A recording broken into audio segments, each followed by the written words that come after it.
Welcome back. There are plenty of teams interested in offering you a contract. You'll find all of them in Team List. What do you think? Time for a change? Hey, I'm Kev Camelot. Welcome back to Valentino Rossi the game and the post-commentated episode. I do apologise for this. Well, it's a bit like what happened with the Burnout Paradise post-commentated episode where something messed up and unfortunately I can't show you, the live commentated stuff. As with the Burnout episode, it was actually the video that messed up. For this episode, it was the audio that messed up. Just my voice recording it just sounded like a robot. If you like that, I could, of course, keep that on. But, unfortunately, the only time it's actually messed up so far with the Force Rise with this episode. So I do apologise for that. But you get to hear my thoughts after recording this episode. And as you can see, it's an important one as we're going to step up to Moto2. We've had some fun in Moto3, won quite a lot of races. And, we've had 3 races with KTM, had 3 races on the Honda. I think it's now time to step up to Moto2 as our goal is to get to MotoGP. And if we, climb that ladder quickly, I think, that's the best way to set ourselves up for having a bit of a run at MotoGP at the end of the season and then climb up to MotoGP at the end of the year. You have a remarkable eye for good teams. Great choice. And challenge for the title. Hopefully, she's always impressed with my moves. As you can see, we have joined Thomas Lee, the popular stress rider at Interwennen, and we are going to go to the Circuit de Barcelona Catalunya for our debut. We won on our debut with the Honda in our last move. Can we win on our debut with our new team in Barcelona? Hello from Catalonia. Only a few minutes to go before we see the first bikes take to the track for the start of the qualifying session. It's going to be good weather for this session, and the heat is raising the temperature of the asphalt considerably, and this will please the riders. They won't have to spend too much time getting heat into their tyres.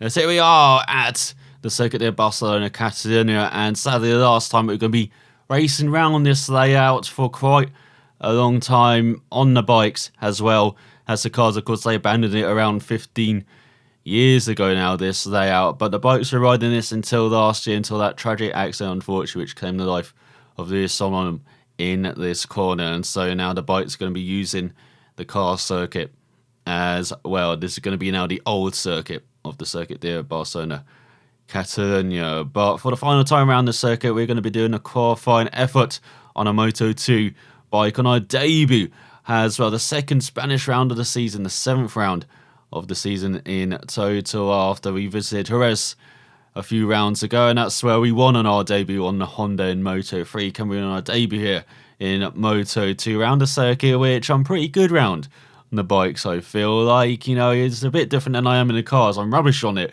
on the F1 games, hate this circuit.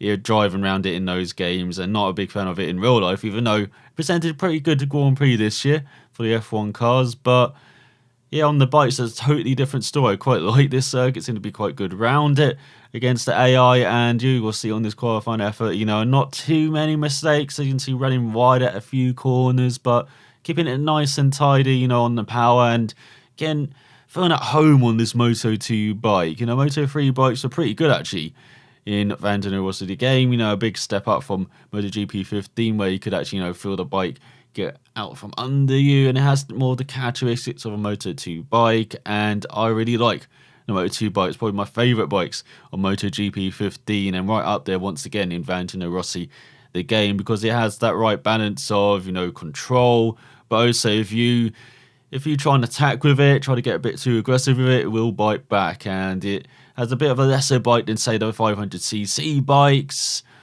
but it can still bite you in the arse, and so you can really kind of slide these bikes into the corner as well. You saw that bit, doing it a bit with the Moto3 bikes, but I will be doing it more with the Moto2 bikes as you come around the final corner of this lap, and it is looking good. Rio and Zarco for 47.9. I feel like we're going to be right there in the 48 for 48.5, half a second down. Not bad for a Moto2 debut, but where does it leave us in the grand scheme of things at the end of this qualifying session? Has we return to the pits, we're going to fast forward the time And we will see that Zarco remains at the top. Does he? No, Lowe's takes it from him, the Brit. As you can see, you've got Alex Rins on the front row in his home race with Volga in 4th, Morbidelli in 5th, our fellow VR46 Academy rider. And we're in the middle of the 3rd row, just behind our teammate Luti on debut. Just 65,000 of a second behind him. I will take that. I was very happy with that qualifying effort. I didn't expect to be in the top 10 in qualifying, where it's a bit of a weakness for us, having a one-shot qualifying system. If I make a mistake, I would like to be near the back. But as you saw, was kind of smooth. They didn't make too many big mistakes. They're just running right at a few corners. So very happy with that top 10 effort. It's going to be alongside Cortese as well on the 3rd row. So give us that reputation and VR points quite a lot for that qualifying effort. And give me these improved skills as we improve our braking, throttle management and cornering. And let's head to the grid. As here we are with Lowe's, Zarco and Rins at the front row. And Folger and Morbidelli on the 2nd row. There we are on the 3rd row, looking very happy after a qualifying effort. And as you can see on the 5th row, we've got Danny Kent there down in 15th. Marcus down in 18th. Not very good from the younger brother of Mark there. As you can see further down the grid, there's Marini in 25th, our fellow VR46 Academy rider. And there's Tanucci rounding out the field. So the race is about to begin, and the riders know that all the hard work they put in won't mean a thing if they can't cross the finish line in one of the positions that counts. Maybe you got to change the colour of the number on the front of the bike and see that blue really does blend in with the black. But here we go, we're underway for the 6-lap race and our debut in Moto2 as we try and get ahead of Cortese, ahead of our teammate as well on the run to turn 1. But he's been blocked in, my teammate, as you can see on the left-hand side. And we're taking it a bit easy into the 1st corner. We don't want the crash, don't want to run our race immediately. But as you can see, we're making a good run out of it. Up into 4th or 5th place. We're battling with Morbidelli and Folger. And there's Lowe's, there's Zarco, there's Rins trying to lead. But we're through into the lead in the 3rd corner in our 1st race. Fantastic start there.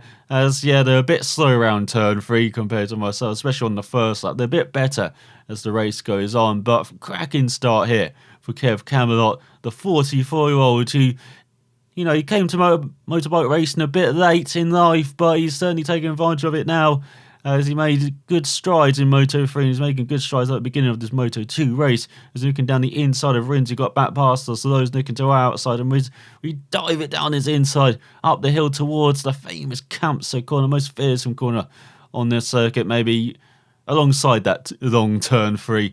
As he got up the hill over 100 miles per hour in 3rd gear. Now down this back straight into a good braking zone here into the left-handers. Rins, he looks down the inside. He goes slightly wide though. Will that let the Spaniard back through? Yes, it will. He's leading again in his own race as we're looking around the outside. We had to brake around the outside. I we would have ran into the back of him as we do that. On the exit of the corners, he got a superb run. Now looking down the inside into an ultimate corner, not quite happening there. And now here comes Sam Lowe's back into the party, heading into the final corner. We've got Folger battling Morbidelli for 4th as we make the move down the inside, doing the old Rossi move. Then the final corner at the end of this 1st lap, heading on to the 2nd lap.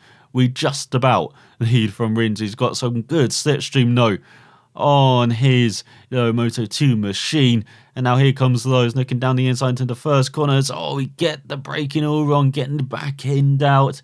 And now here comes, is that Folger's? Zarco's dropping down the order, dropping down to 6th behind Morbidelli. And look at that, we really are glued to the back of Lowe's through turn 3, looking to the outside of the Brit.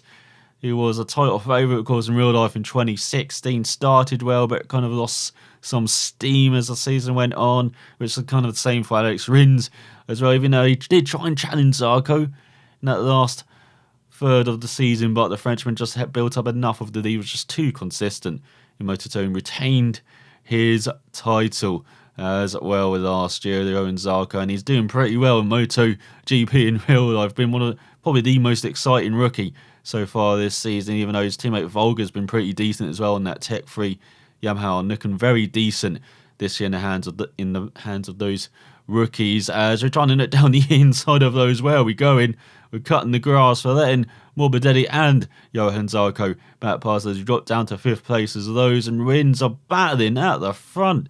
God, they really are taking pieces out of each other in the beginning of this race, as it was Volga is nicking down the inside as well. And then just like my teammates as well as joining the party at the front as we battle our way back up to 3rd place. That nice run up the hill through that right-hander. That's where we're going to be taking time out the AI as well as they come to the end of this second lap, and Rins and lows. You can't really decide between them, but it looks like the Brit's going to have the slipstream on the standard as Morbidelli makes his way back up into 4th place. This is hectic. This is like a Moto3 race, this Moto2 race. What we stepped ourselves into, as in real life Moto2 can be a bit boring at times. You know, it's the class which is perhaps not the most exciting out of the three. You know, Moto3 is on its own level, and then there's MotoGP, and then there's Moto2. But this race is proving how exciting Moto2 can be, as we're looking around the outside of those and Rins to take back the lead as Kev Camelot is fearless on his Moto2 debut, and he takes back that lead as those set the fastest out of the race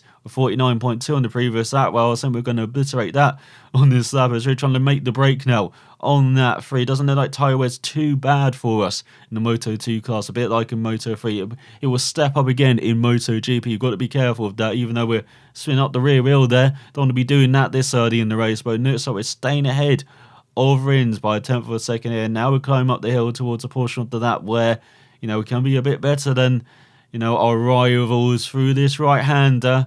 Can we carry the speed onto this back straight, try and break that slipstream?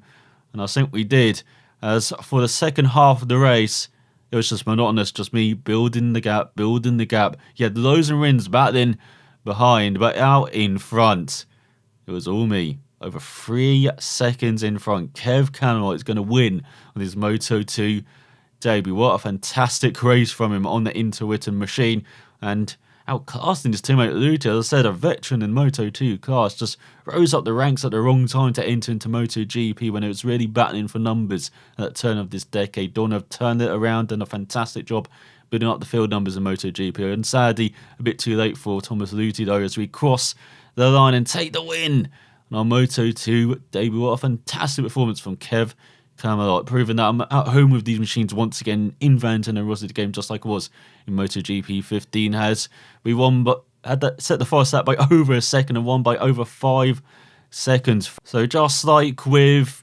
MotoGP 15, where hard difficulty was a bit, so I had to turn it up to simulation to make it competitive. I might have to do that again in Valentino Rossi the game, as Moto2 bikes definitely are my forte, as we are 13th in the standing, 7 points ahead of Pons and almost in the top 10, just 10 points off that. As you can see, it's dominated by Calyx, only a speed out of Corsi in the top 10, breaking that monotony. And as you can see in the constructor standing, it's Calyx by 120 points from speed up, and Tech3 and Suto yet to score as we get those rotation and VR points.